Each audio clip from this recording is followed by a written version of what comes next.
L-għada li reġistrat il-wima industrijali l-Union tal-Alliem u l-MUT fi stqarrija pubblikata s-sibt filgħodu ċaħdet li l-Gvern qed joffri 10,000 euro żieda lill-Alliem ġodda u qalet li l-proposta ma kinitx parti mill-pakkett finanzjarju diskuss. L-MUT qalet li qed tippubblika partijiet mill-proposti li juru kif il-Gvern qed jipproponi wkoll żieda fl-ammont tal-lezzjonijiet. L-MUT rrimarkat li minflok jaħdem għal soluzzjoni, il-Gvern qed jipprova jiġbor ġieħu billi jiskredita l-MUT u l-membri tagħha. Żiedet li se tkompli tiġġieled biex l-edukaturi jieħdu r-rikonoxximent meħtieġ.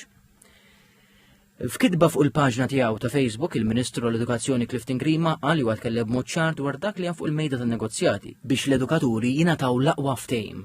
U għatenna l-appell l-MUT biex tagħti tarif kollu u fatwali l-membri tagħha għaliex stqar li l-MUT mhux qed tagħmel referenza l-aħħar żewġ laqat illi saru din il-ġimgħa stess. Miġdid irrefera l-pakkett propost mill-Gvern illi bih Alliem ġodda se jibdew b'salarju ta' 36,000 euro fis-sena, żieda ta' 10,000 euro.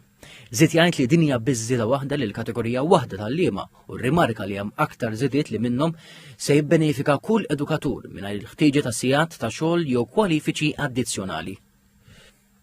Intant, f'kummenti lil ġurnalisti fit-tmiem tnedija tal-proġett tax-xatt tal-Kalkara, il-Prim Ministru Robert Abela qal il-Gvern għamel weda ċara li l-pagi tal-edukaturi se jiżdiedu b'mod sostanzjali. Dr. Abela appella l-MUT biex tagħti l-fatti sħaħ lill-membri tagħha ta' dik li sejjaħ offerta qawwija ħafna li ressaq il-Gvern.